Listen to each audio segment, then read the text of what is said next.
My name is Russ Melheim from The Direct. Thank you for speaking with me today.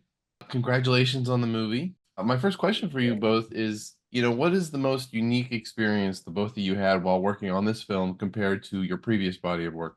Yeah. I mean, aside from it being voiceover versus a lot of the other previous work that I've done is live stuff. I mean, voiceover is a very specific medium of storytelling in itself. So, um, we were talking about how different being in the booth was as opposed to being in front of the camera. But in terms of like something that was really different was I actually got to do a couple of the scenes in person with Henry and with Leah, and I don't even know if this is related at all. But one of the days that I got to read with Henry, we were getting catered, and the food that they sent on set was sugarfish, which I don't know if you know, but it's like this Ooh. chain of sushi places. Did you get sugarfish on one of your days, Leah? No, excuse me. Yeah, they were like, My "Yo." people will be reaching out. That's nice.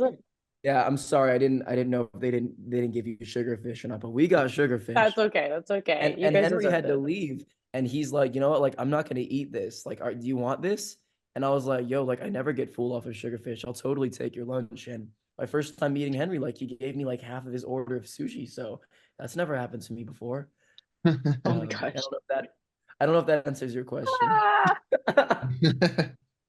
Honestly, this was unique itself because this was my first, I think, like big voiceover role to begin with. So I was really, really quite fearful at the beginning of it, being like, okay, like this is what we're doing. I am a vocally trained, singer, but I was like, okay, like I've never done acting in this kind of medium before. So I think the whole experience from top to bottom was super unique. And like just moving from television into animation, I learned so much about imagination, trust, and also just being able to sink into the present moment. You take up so much space when you're in the booth, and everything is so calm compared to when you're on a television or movie set and things are like quite hectic moving around.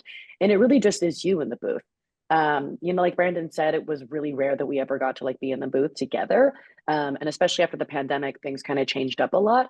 So that was also a really cool experience that I have yet to mimic because I haven't had anyone in the booth since, other than when me and Brandon did it like what, two and a half, or maybe 2 years ago now. Mhm. And I don't even know if they used that footage because we were quite comfortable with each other. And in the movie, they don't really start that way, as comfortable as we were just like hanging out, like chummy and having fun in the booth. So even things like that, end up changing the dynamic too.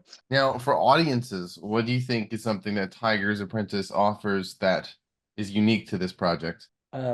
Well, Tigers, I think one of my favorite parts of it is how accurately AAPI culture is represented in the story. I think representation is super important. I think Tiger's Apprentice does a really good job at, weaving really authentic cultural elements into the story.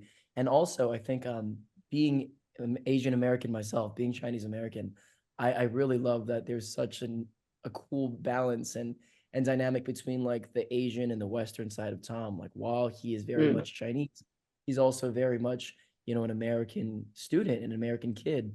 And that's something that I personally related to growing up as like a fourth generation Chinese American is like, yeah, that was very much my story growing up, was having to balance me being American and me being Chinese at the same time. So I think anyone watching that or anyone that has a similar story can relate to that. And just to add to that too, it's such a positive story.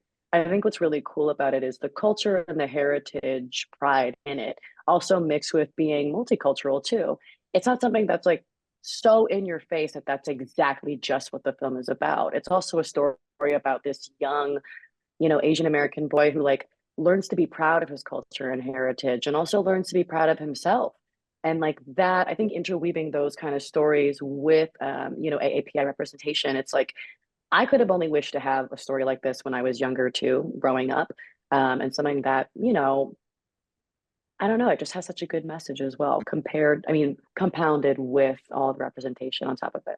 Now, real quick before I go, Leah, I just wanted to really quickly ask you, you played Ember in last year's Elemental. Can fans hope to see you reignite that flame one another time in the future? Oh my goodness. If I had the details, I would probably not be allowed to let you know, but I would hope for that.